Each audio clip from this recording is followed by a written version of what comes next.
সুপ্রিয় দর্শক শ্রোতা, চেঞ্জ টিভির শেকরের বয়ান অনুষ্ঠানে আপনাদের স্বাগত জানাচ্ছি।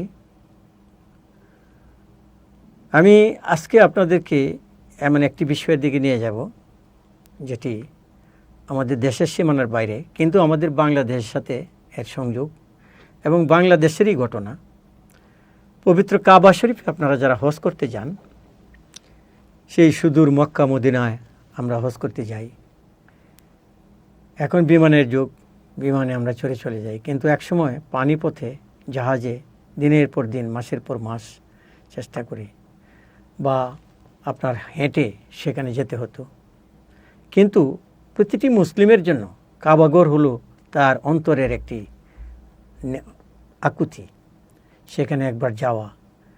এবং আল্লাহ তাআলা সেই হজ করা প্রতিটি মুসলমানের জন্য, আপনার যাদের সামর্থ্য আছে তাদের জন্য এটা ফরজ করেছেন, একবার যেন সেখানে যায়।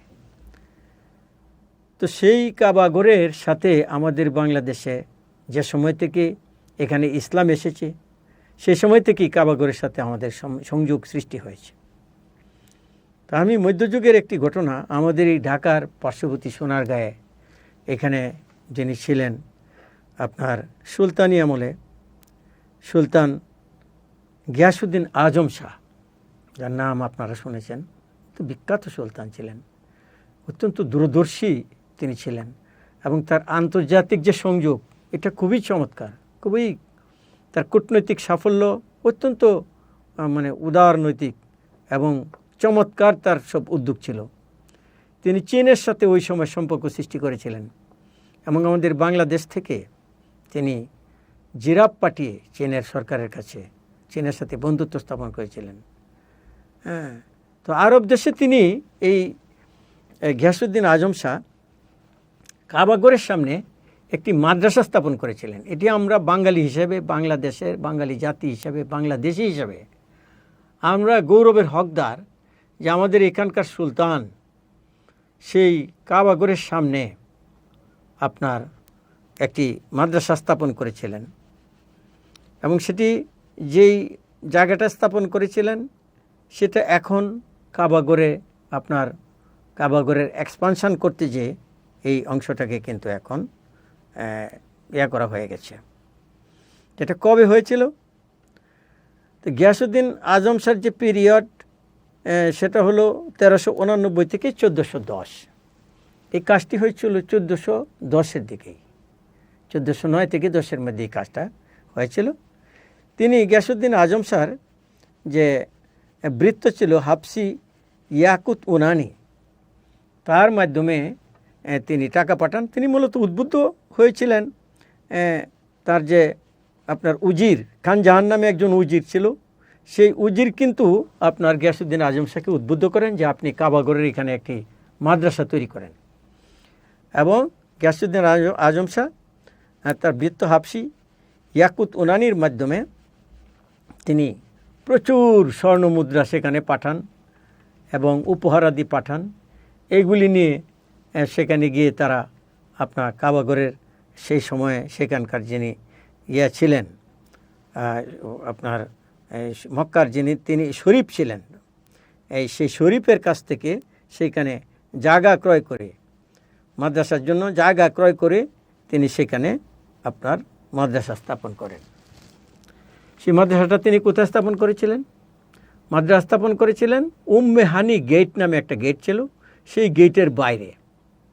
প্রসঙ্গত উম্মে হানি সম্পর্কে আপনাদেরকে বলে নিই। উম্মে হানি হলো নবী করিম সাল্লাল্লাহু আলাইহি সাল্লামের চাচাতো বোন এবং আলী রাদিয়াল্লাহু আনহুর আপন বোন, আবু তালিবের কন্যা। আপনারা জানেন যে নবী করিম সাল্লাল্লাহু আলাইহি সাল্লামের মা ইন্তেকাল করার পর তার পিতা তো তার জন্মের আগেই ইন্তেকাল করেছেন। তার মায়ের ইন্তেকালের পরে তিনি তার দাদার কাছে আব্দুল মুত্তালিবের কাছে তিনি লালিত পালিত হয়েছেন। আব্দুল মুত্তালিবের মৃত্যুর পর তার চাচা আবু তালিব কিন্তু তাকে লালন পালন করেছেন। এই আবু তালিবের কন্যা হলো উম্মে হানি, আলী রাদিয়াল্লাহু আনহুর বোন। তো এই উম্মে হানির নামে যে গেট, এই গেটের বাইরে তিনি এই বাংলাদেশের এই মাদ্রাসাটা স্থাপন করা হয়েছিল। তো উম্মে হানি সম্পর্কে আরেকটু আপনাদেরকে বলতে হয় যে আমরা যে নামাজ পড়ি 5 ওয়াক্ত নামাজ পড়ি। এটা কিন্তু নবী করিম সাল্লাল্লাহু আলাইহি সাল্লাম পবিত্র মেরাজে যখন মেরাজ শরীফ যেটা তিনি করলেন, সরাসরি আল্লাহর সাথে কথা বলার জন্য ঊর্ধ্বাকাশ গমন যেটাকে মেরাজ বলা হয়, সেটা তিনি যেদিন করলেন, এই দিন কিন্তু তিনি উম্মে হানির ঘরে ছিলেন এবং তিনি সেই মেরাজ সম্পন্ন করে ফজরের নামাজের পর উম্মে হানির কাছেই তিনি প্রথম বলেন যে আমি মেরাজ থেকে এসেছি এবং আমার উপর এই দায়িত্ব দিয়ে হয়েছে। তখন উম্মে হানি কিন্তু তাকে নিষেধ করেছিলেন নবী করিম সাল্লাল্লাহু আলাইহি সাল্লাম যে আপনাকে অনেকে এমনি পাগল টাগল বলে, আপনি এগুলি বলবেন না, বললে এটা বিশ্বাস করবে না কেউ, যে আপনি রাত্রের মধ্যে এই মেরাজ থেকে ঘুরিয়া আল্লাহর দেখা করিয়া চলে আসছেন। তো উনি বললো এটা আমাকে তো অবশ্যই বলতে হবে, আমি তো ওনার কাছ থেকে স্বয়ং আল্লাহর কাছ থেকে আমি যে সমস্ত নির্দেশনাবলী নিয়ে আসছি মানুষের জন্য, সেটা তো আমাকে বলতেই হবে। এবং এই কথা যখন আবু বকর সিদ্দিক রাদিয়াল্লাহু আনহুর কানে গেল যে এই ধরনের ঘটনা নবী করিম সাল্লাল্লাহু আলাইহি ওয়াসাল্লাম বলতেছেন, তো আবু বকর সিদ্দিক রাদিয়াল্লাহু আনহু বললেন যে হ্যাঁ, উনি যদি বলে থাকেন তাহলে অবশ্যই এটি হয়েছে, অবশ্যই সম্পন্ন হয়েছে। এবং এই বিশ্বাসটা তিনি করার কারণে সেদিন থেকেই কিন্তু তিনি আবু বকর নামের সাথে সিদ্দিক শব্দটি যুক্ত হইল। সিদ্দিক শব্দের অর্থ হলো বিশ্বাসী। তো উম্মে হানির মাধ্যমেই বা তার ঘর থেকেই নবী করিম সাল্লাল্লাহু আলাইহি ওয়াসাল্লাম আপনার মেরাজে গমন করেছেন এবং আমাদের জন্য নামাজ নিয়ে এসেছেন। আমরা সেই কাবা ঘরের দিকে তাকিয়ে যে নামাজ পড়ি, সেই নামাজের সাথে এই উম্মে হানির সাথে এবং নবী করিম সাল্লাল্লাহু আলাইহি ওয়াসাল্লামের সাথে এইসব স্মৃতি বিজড়িত।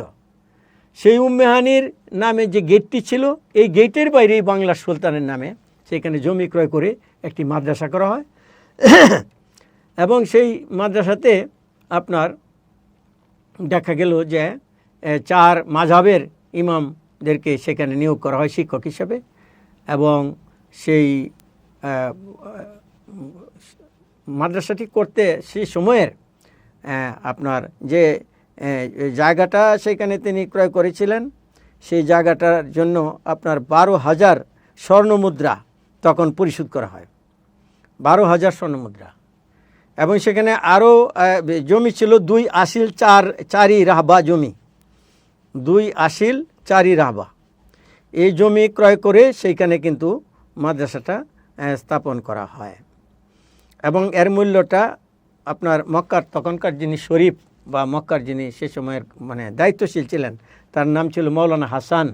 এই মৌলানা হাসান এই 12,000 স্বর্ণমুদ্রা তিনি গ্রহণ করেন এবং আরাফাতের খাল খননের জন্য তিনি 30,000 স্বর্ণমুদ্রা তখন তিনি দান করেন আমাদের বাংলার সুলতান গিয়াসউদ্দিন আজম শাহ।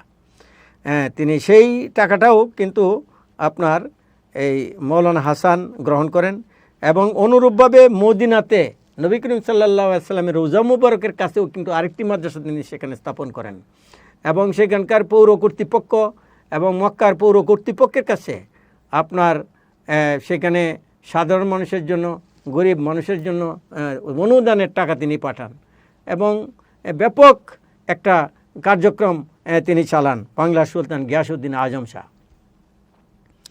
তো এইভাবে এই উম্মে হানি গেটটি আমি গত বছর আপনাদের দুয়ায় আমি হজ ফরজ পালন করেছি গত বছর। এবং সেটা করার সময় আমার কোয়ারি ছিল যে উম্মে হানির বাড়িটা কোথায় ছিল সেটাকে বের করা। এখন আপনারা যারা হজে যান বা হজে যাচ্ছেন বা হজ করছেন এখন এই মুহূর্তে, আপনারা আব্দুল আজিজ গেট যেটা দেখেন, এই গেটটার বাইরেই ছিল উম্মে হানির বাড়ি। এবং 78 নম্বর যে গেটটা দেখেন, সেই গেটের বাইরে এইখানে ছিল, এই গেটটাই ছিল উম্মে হানি ফটক বা উম্মে হানি গেট। এই গেটের বাইরেই দেখবেন এখনও খোলা চত্বর আছে, এখানে মানুষ বসে নামাজ পড়ে। এই 78 নম্বর গেটের বাইরে এই জায়গাটাতে বাংলার স্বাধীন সুলতান গিয়াসউদ্দিন আজম শাহ দানে সেইখানে মাদ্রাসা তৈরি করা হয়েছিল এবং বঙ্গীয় গিয়াসিয়া মাদ্রাসা সেটা ইতিহাসে উল্লেখ আছে। এবং এই মাদ্রাসায় যিনি শিক্ষক ছিলেন তকি আল ফার্সি, এই তকি আল ফার্সি এই মাদ্রাসার শিক্ষক ছিলেন। তিনি নিজে যে ইতিহাস রচনা করেছেন একদুত থামিন নামে যে ইতিহাস রচনা করেছেন, সেই ইতিহাসে কিন্তু এই ঘটনা তিনি বর্ণনা করেছেন, এই মাদ্রাসার শিক্ষকের লেখা ইতিহাস। এছাড়াও আরও বেশ কয়েকটি ইতিহাসে ইবনে হাজার আসকালিনের লেখা ইনবাউল উমার, এরপর কুতুবুদ্দিন হানাফির লেখা তারিকি মক্কা, আল সাকাবির লেখা আল জৌউল্লামি, এইসব গ্রন্থে আপনার এই ইতিহাস লেখা আছে। তো আমরা অত্যন্ত গর্বিত এবং আল্লাহর বান্দা হিসেবে আমরা মনে করি যে তাঁর গড়, আল্লাহর গড় কাবা গড়, সেই কাবা গড়ের সামনে জায়গা ক্রয় করে বাংলার সুলতান সেদিন যে মাদ্রাসা স্থাপন করেছিলেন, কাবা গড়ের প্রয়োজনে আজকে সেই জায়গা কাবা গড়ের ভিতরে পড়ে গেছে। বাংলাদেশ সেখানে তার হিস্সা, কাবা গড়ের সাথেও বাংলাদেশিদের হিস্সা আছে। এটা আমাদের জন্য অত্যন্ত গৌরবের এবং গর্বের বিষয়। আমরা এই বিষয় নিয়ে আমরা সন্তুষ্ট হতে পারি। আল্লাহ পাক যেন আমাদেরকে আবার সেই যোগ্যতা আমাদেরকে দান করেন, আমাদের বাংলাদেশ থেকে আমরা কাবা গড় সহ পৃথিবীর অন্যান্য দেশকে আমরা সাহায্য করতে পারি। আমরা জ্ঞানের দিক থেকে তো সাহায্য করেই যাচ্ছি, আমরা ধনের দিক থেকে এবং আমাদের দক্ষতার মাধ্যমে সারা পৃথিবীতে একসময় আমরা যেন আগের সেই ঐতিহ্য আমরা ফিরে পাই, সেই তৌফিক আল্লাহ আমাদেরকে দান করুন। সবাই দোয়া করবেন আমার জন্য, এবং আগামীতে ইনশাল্লাহ আপনাদের সাথে আরও এইসব বিষয় নিয়ে হয়তো দেখা হবে। সবাই ভালো থাকবেন, সুন্দর থাকবেন। আসসালামু আলাইকুম।